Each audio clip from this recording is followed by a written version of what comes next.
আপনি কি প্রতিদিন আপনার সন্তানকে পড়াতে বসানো নিয়ে যুদ্ধ করেন? চিৎকার, চেঁচামেচি আর শাসনের পর কি সে বই নিয়ে বসে? তাই যদি হয় তবে সমস্যাটা আপনার সন্তানের নয়, বরং আপনার পদ্ধতির। আজকের ভিডিওতে আমি এমন একটি বৈজ্ঞানিক পরিবর্তনের কথা বলবো যা বদলে দিলে আপনাকে আর কখনো বলতে হবে না পড়তে বসো।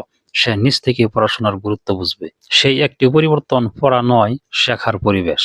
আমাদের বড় ভুল হলো আমরা পড়াশোনাকে একটি কাজ বা বোঝা হিসেবে উপস্থাপন করি। আমাদের বদলাতে হবে আমাদের মনোভাব। সন্তানকে পড়তে বসো না বলে চলো নতুন কিছু শিখি, এই মানসিকতা তৈরি করতে হবে। যখন পড়ার সাথে আনন্দের যোগসূত্র তৈরি হয় তখন মস্তিষ্ক আর সেটাকে ভয় পায় না। ধাপ ১, পড়ার নির্দিষ্ট জায়গা ও রুটিন। মানুষের মস্তিষ্ক অভ্যাসের দাস। পড়ার জন্য একটি নির্দিষ্ট এবং শান্ত জায়গা ঠিক করুন।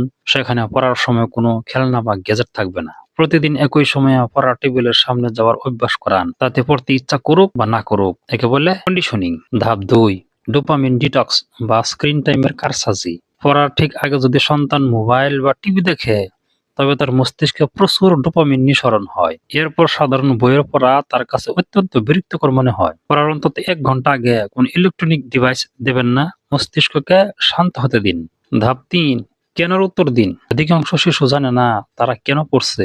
ভালো রেজাল্ট করতে হবে, এই যুক্তি শিশুদের কাছে খুব একটা কার্যকর নয়। পড়াশোনার সাথে বাস্তব জীবনের উদাহরণ দিন। যেমন অঙ্ক শেখার সময় তাকে দোকানে নিয়ে গিয়ে হিসাব করতে দিন।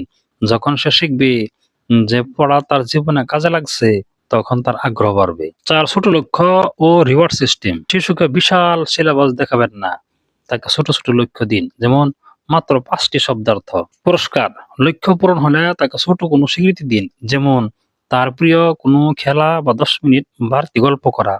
এতে তার ভেতরে সেন্স অফ অ্যাচিভমেন্ট তৈরি হবে। ধাপ ৫, আপনিও তার সাথে পড়ুন। সন্তানকে পড়তে বসিয়ে নিজে মোবাইল স্ক্রল করবেন না। সে আপনাকে দেখে শেখে। সে যখন পড়বে আপনি পাশে বসে কোনো বই বা পত্রিকা পড়ুন। সে যখন দেখবে আপনি কিছু শিখছেন সে নিজেকে একা মনে করবে না। সন্তানকে আদেশ নয় অনুপ্রেরণা দিন। যখন আপনি পড়াশোনাকে ভয়ের বদলে আনন্দের বিষয়ে পরিণত করবেন তখন সে নিজ থেকেই বই হাতে তুলে নেবে। আপনার সন্তানকে পড়তে বসতে চায় না? আজ থেকে এই পদ্ধতিটি শুরু করুন এবং ১ সপ্তাহ পর রেজাল্ট আমাদের কমেন্টে জানান। ভিডিওটি ভালো লাগলে সাবস্ক্রাইব করুন।